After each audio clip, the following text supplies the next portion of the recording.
Hi folks, Vipin here. How do Indian software companies make money? Now, what I want to talk about here is particularly Indian software. The reason I chose Indian software is because all the IT companies that I've come across, the big ones at least, they don't really make software like how Google does it or how Microsoft does it. What they more or less do is use existing applications and tailor the design of those applications as per the request of their clients. They don't really make something new altogether. So that's one thing which makes Indian IT companies different from the others. We don't really make anything new, but we use something which has been already made and we cut the application, you could say, and design it as per the requirements of the clients. Now, in order to understand how companies actually make revenue, we must first look at what are their big expenses. Now, the big expenses for a software company or in any company, you could say, one would be the employees. The more number of employees you have, the more difficult it becomes for your cost. The reason I say that is because unlike machinery, employees cannot be a one-time investment. When you buy machinery, it's usually an amount of money that you would pay at one shot. But when it comes to employees, it's a recurring cost. Every year you need to keep paying them. That is the CTC as they call it, the cost to company. You need to upgrade their salary. You need to keep making sure that the monetary aspect which has been given to employees is in an upward trend. So that is in fact one of their big expenses. Infosys prides itself for having more than 1 lakh employees, but it's not really a good case in when it comes to a business like software. The reason that happens is because when you have a large number of employees, the effort of these employees and the work here gets diluted, and when that happens, employees tend to become lazy. So not really a good thing to have a large number of employees. Another one here would be software licenses. I know most of us, I don't know about the people here, but I have bought original software quite a few times and it's pretty expensive. In fact, the laptop that I used to record these videos, one of the reasons why the laptop was a little bit expensive was because I was using genuine Windows application as the operating system for this laptop. You can see there Windows 8. Windows 8 is one of the most expensive softwares that is there in the list. Now this is the amount of money you need to pay if you are using it as an individual. For us, we pay the license fee as a one-time fee. But when it comes to companies, they need to pay this annually. And you can imagine how expensive it actually gets. Software licenses are one of the most expensive aspects of a IT company. One way in which they actually try and reduce their cost is by taking up a method called software leasing. You can lease out software. There is a company called First India Leasing Company. You can visit their website and you can see details on how software leasing is actually done. Another one there would be training. Now training here is a variety of things which the company actually considers. It could be improving the communication skills, it could be improving knowledge, it could be training them in a new application, it could be sending the employees abroad so that they can directly learn from the client. Training is one of the most expensive things.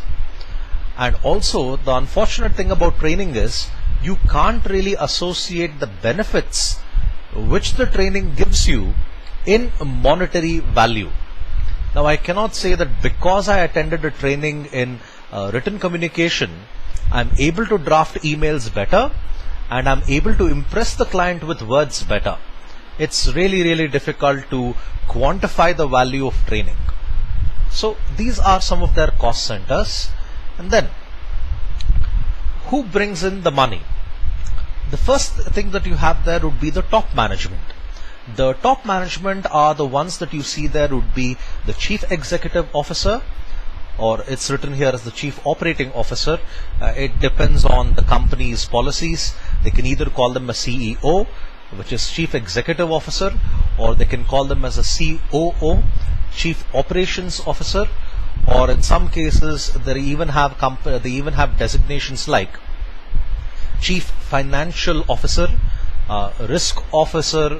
There are so many variants to the top management titles. So the Chief Operating Officer, the Vice Presidents, these guys constitute the top management of a company. These guys in fact constitute the top management of a company. Below them you have the middle management. The middle management is indirectly responsible for the revenue. If you talk about middle management, it could be assistant managers, team leaders, even senior managers of a company. All of them constitute the middle management. Their job is to make sure that the work which has been given to their different team members goes on smoothly, and they're able to fulfill the work within deadlines. And when the work is able to be fulfilled in deadlines, the client is happy, and there is a good possibility the client might repeat the business. And that's what they mean when it comes to the middle management being indirectly responsible. So, what is it that these guys do exactly, the top management, when it comes to bringing in money? So, the top management would approach different companies and tell them, look, this is what we do. Your company requires the following applications.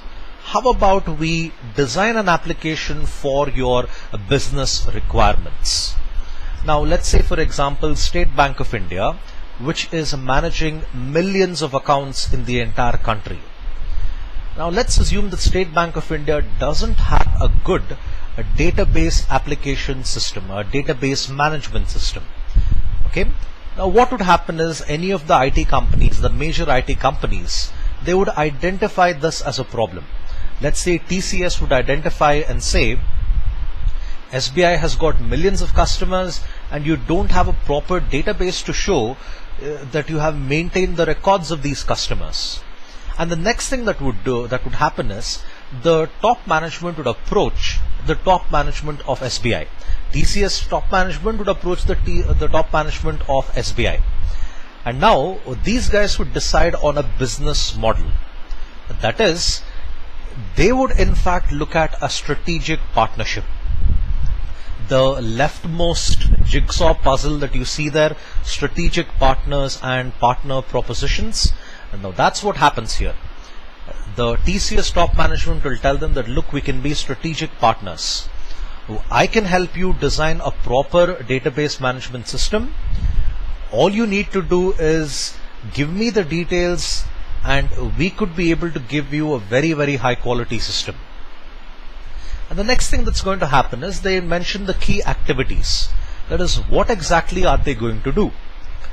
That is, how are they going to bring in the database management system? How do you start creating the database? Then the key resources. Now, TCS is going to mention, in order for us to make a database management system, we require the following things from you. It could be details of customers, it could be access to the servers of SBI, and many things like that. That's what you would refer to as the key resources. The value proposition. Now, TCS has to tell State Bank of India, what's the requirement? Why do you need a database management system? They can tell them that, look, if you have a proper database of your customers, you can send them messages. You can send them important information about the bank details. If, let's say, State Bank of India has increased the rate of interest, rather than advertising them, if they have the list of the customers and their mobile phone numbers, they can simply send a message across saying that, okay, we've increased the rate of interest. How about you make a deposit into any of the SBI accounts and open a fixed deposit, something like that. That's the value proposition that would be there. And then customer relations. When you have a record of customers, getting information about the customers when the customer makes a query would be really, really effective.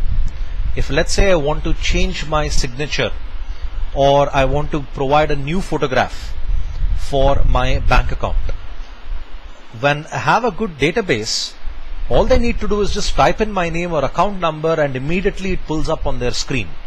And I need not waste my time and have the bank go through several pages of ledgers and books until they've actually found my account. And when that happens, my relation with the bank actually improves. Distribution channels. Now that refers to how TCS is going to actually deliver the application to SBI. Are they going to work on one server and the server is going to publish the data in multiple systems? Or are you going to have TCS employees sit in different branches and quite literally make the database there, and in all branches you make a little bit of the database and eventually you combine it and make it into one big database? Now it's all up to them on how the distribution or the delivery of this actually happens.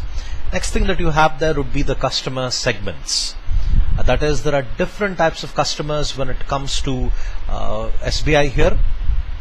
You could mention that we'll do it for SBI and we'll also do it for your subsidiary companies like State Bank of Mysore. There are many aspects when it comes to the other customers you can reach by approaching one organization. Then the cost structure. How much will it cost for SBI? They need to mention this to the dot. It's going to cost you so much. And why is it going to cost you so much? TCS needs to mention that to SBI. The next thing, of course, would be the revenue which TCS is going to make from this proposition. Now, how long does this actually take? You might ask. This could take months. This could take years. It's really not something that happens overnight.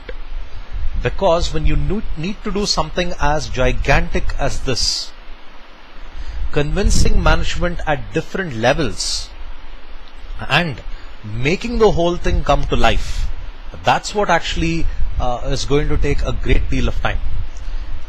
When, let's say, TCS approaches SBI today, it's going to take a lot of bureaucracy, a lot of red tapeism, until SBI actually says that, okay, go ahead with this. Now this, remember, is in case of any organization. You will find red tapeism. You can never really do this overnight. Most of the top management which I mentioned, the CEO, the CFO, the vice presidents, their main job is designing things like this. They identify potential clients and they will approach them and tell them that we can make this for you. And this is what will be the benefit you're going to get.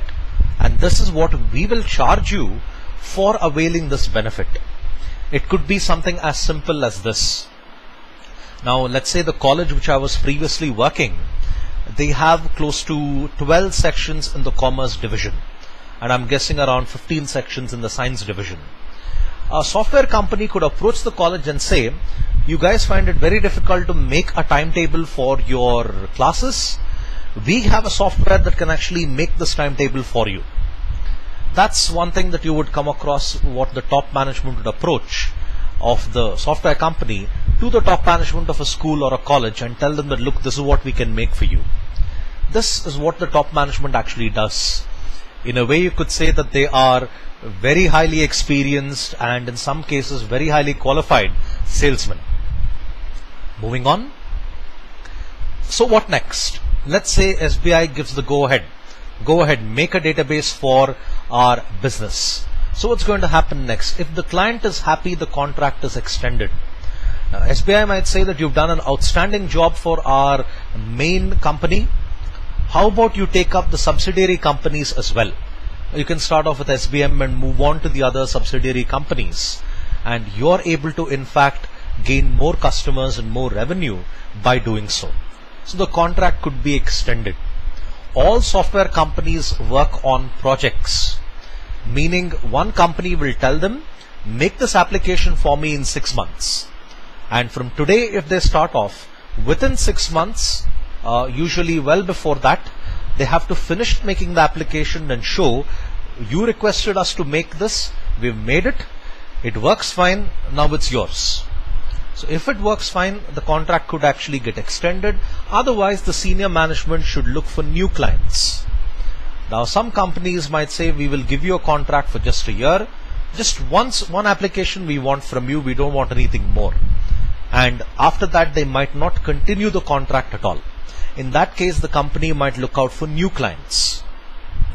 Now the problem is, once you acquire a client, there is no guarantee that they will stick on to your company for a great deal of time. Many clients will just be interested in one application and nothing more than that. So this is in fact how IT companies in India actually make money. I hope you found the video helpful. Thank you for your time. Have a nice day. Bye.